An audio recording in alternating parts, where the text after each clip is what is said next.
Hey guys, welcome back. I'm finally getting around to my second video on how to defeat the suicide defense. I am making a little switch though. Originally I was going to do, my second video was going to be on how to play against stronger opponents using the suicide defense.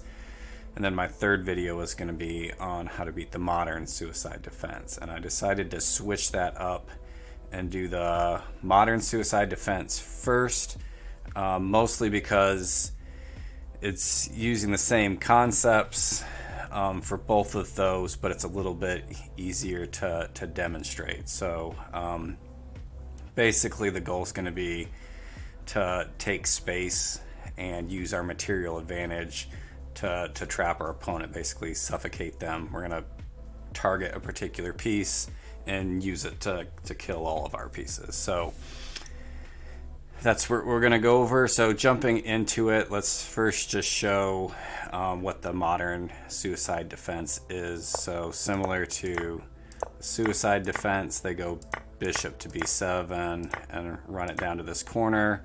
And then when we get to this point, instead of going to f3, they move up to d5, and basically they're attacking this square.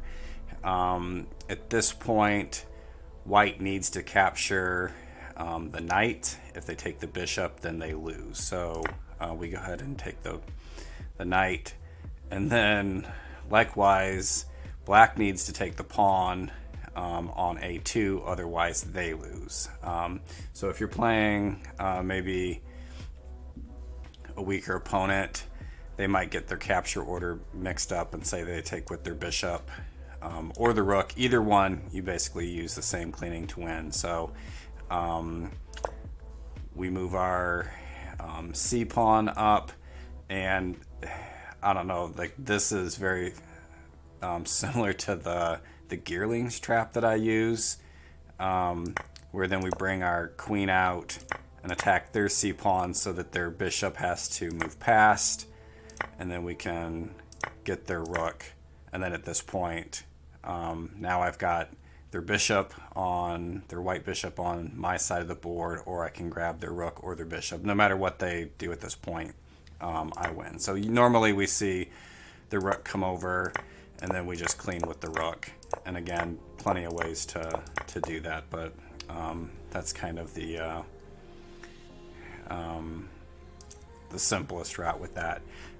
So what black should do is take the a pawn, and then at this point white needs to capture that bishop back, and then we kind of get this exchange. And so this is kind of the normal stopping point, or the point where like we need to make some decisions on our moves. So the main threat that black has is pushing their h pawn to grab your queen, and if they get your queen, they can mate you. So you need to do something about that. So there's a few things to do, or a couple smart moves to do anyways. Stockfish actually recommends moving your king to e2, and I personally like to just move my queen out to f3, and for a few reasons. If we move our king here, that's mate in 26 for white, and I kind of marked all of these red arrows here of mistakes that black can make. And so like if he moves his knight say to like d7 here, then that turns into like mate in 16 or something like that. But they're not, I don't know, they're not super simple mates, and a lot of times Stockfish is recommending like, oh, we're gonna leave one pawn, and then when he has one pawn left, he can come down and promote, and you can make him go through your pieces. So like if that's your style and you like to do that, you can go ahead and kind of learn these moves. That is not my style. And kind of what I wanted to show today again was just how to use material advantage and take space. So this is the move that I go with, and I've kind of found that especially against weaker opponents. This works fairly often. This position you'll see looks just like the regular suicide defense, where we're threatening to kill this bishop and grab the rook, and if we get the rook, then that's an easy mate. And so black needs to do something about that, and then the right move really is to move the knight over. If they bring their rook down to here or here or here, then white ends up with a win. So in most cases, what we'll see is black bringing their knight over, and then we get this exchange, and then this is kind of like then the next point. So I'm actually going to pull up. I've got 3 different games that I'm going to show of from this position what I'm going to do. So let me pull this up, and this is, we're going to just kind of march through these first moves that just go through like what I just talked about. Like we get this opening, they come to d5, we trade these pieces, I bring my queen out, he brings his knight over to cover, and then we get to this spot. So this is exactly where we're at.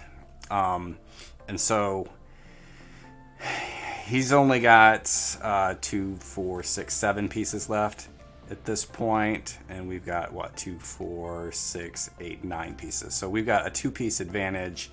But the main thing is, like, we've got our king, and we just have more material. And what I want to do at this point is kill off his pieces, and my main target's going to be this rook right here. So if you guys recall, if we watched my video on top 5 mistakes that beginners make, it's getting rid of pieces for no reason. So at this point, I don't want to get rid of any of my pieces. I want to keep all of my pieces, unless I'm gonna trade a piece. Like I'll trade a knight for a knight if I have to, because I'll still have that material advantage. So my move here at this point is I'm going to push my b pawn, and what I'm hoping that he's going to do is going to be to ditch his rook. And I want him to do that. I want to kill his rook, so then he's going to have even one less piece that he can move. And so in this particular game, he does that, and I capture with my bishop. And ultimately, what my goal is, like I said, I'm trying to kill off his pieces. And if you're playing a weaker opponent, which this opponent was, they're going to do the whole get rid of pieces for no reason kind of thing. So I'm assuming that he's going to move his pawn up, and you'll see a lot of people do that, and he does.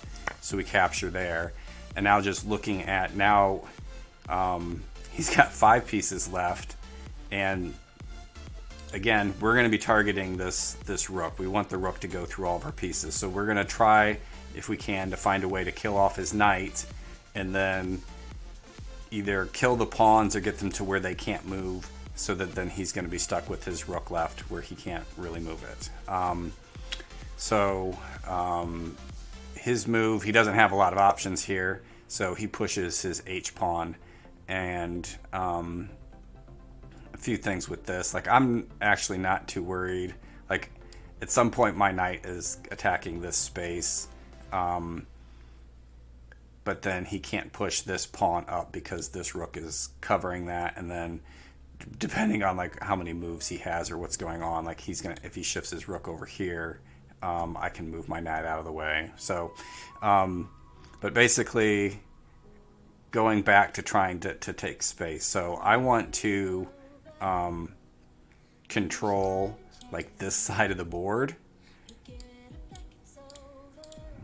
Trying to get some clicking happening here. So if I can control basically like cut off this corner here, like he's gonna have like less than a quarter of the board that he's gonna have his pieces able to move. And so in order to achieve that, I'm gonna do a few things. One, I'm moving my bishop here, and my plan is to get it to this square. That way I'm threatening to come up here and grab his rook. So depending on what he does, like if he moves his knight out of the way, then I can't move my bishop to a3 because then he can come and get my bishop. But if his knight is still sitting here and blocking in his rook, then I can take that spot. So in the game, he moved his rook over, and then again I moved my bishop like what I was planning to do. And now you can see his knight is now stuck here. If he moves his knight to either any of these squares, well, all of them are bad, I can then come down and grab his rook and make it run through all of my pieces. Or like if he's bringing his knight in this direction, it's attacking pieces also. So this is just bad. So having my bishop on a5 here is making it so I'm now controlling all of this space. Like I have these columns, these files where he can't move his rook because it has to then attack a piece. So he just pushes a different pawn, which he's trying to create some more space for himself too. I've got a few options, but again, like I just want to take up as much space as possible. And again, like going back to my main goal here is to grab his rook. And so if I can come down and basically make it so he can't move his rook to any of these files. If his rook is here, he has to attack this piece, and if his rook is here, he has to attack this piece. If it's here, it has to attack this piece. If it's here, it has to attack this piece. If you see, like I have a piece lined up in every single file, so he can't move his rook because it has to come and attack. And I've also got this bishop so that if his knight moves, I can grab it. So that's kind of like what I'm doing here. So I just need to then make it so he can't really move his other pieces. Pushing this pawn up might have also been a good idea, but I'm bringing my knight out and trying to, again, grab more space. So now he moves his rook up to h7 so that it's not, so then he can move his knight without me grabbing his rook, which is fine. He's still like, he's running out of space, you can see. So now this is a kind of just like a gimme kind of move where like I'm gonna see if he'll ditch his knight, because again I'm trying to remove as many of his pieces as possible so that he has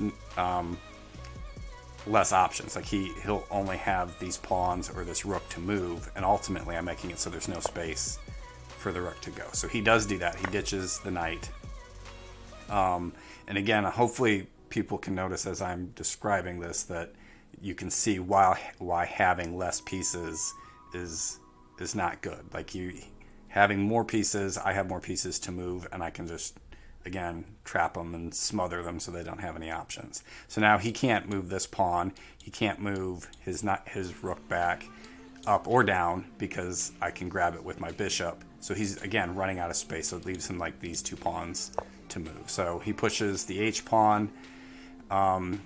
And at this point, again, like I have a handful of different things that I can do. Like this pawn is actually kind of setting up a pin so that he can't move that one. So like if I wanted to push this pawn up, I could do that, or pushing this pawn up is fine. I decided like I wanted to promote, and I took a king, and I'm gonna like slowly move in this direction again to make it so that he has less spaces to go. And I'm not worried about him pushing this pawn because then my knight just kills it and then he has to kill back. So he pushes his e pawn, and again, like I have a handful of options here. Like this is mate, like he doesn't have spaces to go. These green arrows are all different routes that I could go to win the game. There's actually probably more. I could probably move just about any piece on the board right here and win. I chose to move my king closer, but I could also move this pawn up, and you can see now he can't move these pawns. Like there's nowhere to go, so he has to move his rook. And if he goes up, I've got my king in that column, and I can shift it over because right now it's covered by the bishop. Same, if he comes down, I can move my bishop to grab it, and if he comes to this file, it's attacking my bishop. If he moves his pawn up, I can move my king back into this row. So like that would be one way to win, kind of like in a smothering way. Let's see back here. But instead, I moved my king closer because I've kind of got a little trap planned. So he moves that pawn up because it's his only option. Again, like he doesn't have anything left. So I have to kill and he has to capture back. And the reason I had moved my king over is for an intermediate. So this is a little bit more of an advanced way to win, where it just, if we go back a few moves, probably the simpler, most logical way to win at this point would be to just move that pawn up. But coming back, I went for, again, I decided I'm going to do an intermediate because we know that that's what I like to do. So I move down here so that he has to attack past, and then kind of just move my king over, and it's all lined up in a long row. So that's the first game, and that's kind of the main concept that I'm working at against the suicide defense, particularly the modern suicide defense. That's what you're looking to do, is cut off, basically block them into this little square of the board so they have no space to go and nowhere to move. And this doesn't just apply to the suicide defense. This applies to all anti-chess games. Like, you can use that method of keeping more pieces and slowly taking up the space on the board and covering it so that they don't have anywhere to go. So the next game I'm going to show, I'm going to jump back. So this is a pretty fast game. Same opening as before, where I bring my queen out and they trade. And this is where I just want to show an example of, all right, he decided not to get rid of his rook here. And so what I do is I bring my knight over. And again, he's just ignoring it. He wants to hold on to his pieces, which is smarter. But then I bring my knight over again. And now he has to get rid of the rook. He doesn't have a choice. Like, I can move over here and get the rook and win the game. So he has to get rid of it. He has a few spots that he can choose. And again, I'm looking to do the exact same thing that I did in the last game, where I'm going to try to control. I want to cut off this side of the board and keep it for myself, and slowly work my way in so he has no space left. And any chance that I can get to kill these pieces, I'm going to. So he does go ahead and offer up that pawn, and I take it with my pawn. I think if I take it with my knight, I lose, but I think that should be obvious. And then he just goes right off the bat here and makes a mistake and moves his rook down to a spot where I can grab it. And again, like, this is fairly easy cleaning, and you'll kind of see these patterns with both the suicide defense and the modern suicide defense. And then my final game I was going to show, this is against a stronger opponent. Kind of doing the same thing, where we get to this space here. He does get rid of his rook right off the bat, but then he does not give away his c-pawn. He starts to push elsewhere. So I'm hoping at some point that he's going to get rid of that c-pawn, and he doesn't. So I move my knight out of the way here, and then he brings his knight over. And again, at this point, like, I have more pieces and I can start taking up space. I would like to get rid of his knight so that he only has that rook left. And again, just slowly take up space on the board and make it so that I get his rook. I'm moving my king over here so that when this pawn gets down here, like, I can go here and when I need to, so that it basically makes it so that it eliminates that square for his rook to go. So again, I'm bringing my knight out, and again, trying to take up more space and hoping that he ditches a piece. And at this point, he finally develops his knight. And this is it where, like I said, I don't want to give away any pieces, but I'm fine with trading a knight for a knight. So now his knight's gone, and now he only has this rook. So he pushes the pawn. I bring my knight or my king over, like I mentioned, basically making it so like if he comes to this file, I can come up here, and then I can push that pawn and get a win. He moves his rook over, and this is what I'm talking about, like controlling files. Like he can't go to any of these. He can't go to A or B or D. Like he's only got C and E are the only two spaces that his rook can now move. And if he moves up these pawns, like I'm fine with that too. Like I'm gonna start pushing my pawns up and taking more space and making it so that he has nowhere to go. So I moved my bishop over. He pushes this pawn up, and now I basically got to win because I can bring my knight out so that I can move that pawn, and he's going to have, again, no spaces to go. So he just pushed that pawn, and now I can just go and, like I said, grab his rook. There's a few different spaces I could go. I can come down here. I just kind of moved it out of the way because if he killed here, or if I pushed the pawn up, I had to kill up there. Although he's still coming down here, so that I still win. It'd be hard to lose this game, but maybe you can find a way. I did an intermediate because I was bored, and then we get the cleaning. So kind of going back, modern suicide defense. So let's see, where's the space? This is the main one that I want to show. So at this square, I like to go to F3. Like I said, Stockfish will say move your king to E2, and you can get a win that way too. But usually that involves like getting one of their pawns down to promote. I think it's easier to just use an existing rook or bishop. And in this particular game, typically against the suicide defense or the modern suicide defense, you can trap one of their rooks and make their rook go through all of your pieces. So I think I'll stop there. That's my video. At some point I'll do the third video, which again will be playing against stronger opponents. But in order to do that, we're going to use these same concepts of taking space, and basically the more space on the board that we can control, we have more pieces, and get them to like trade away pieces to the spot where their rook has nowhere to go. So that's the objective. We will see you guys next time.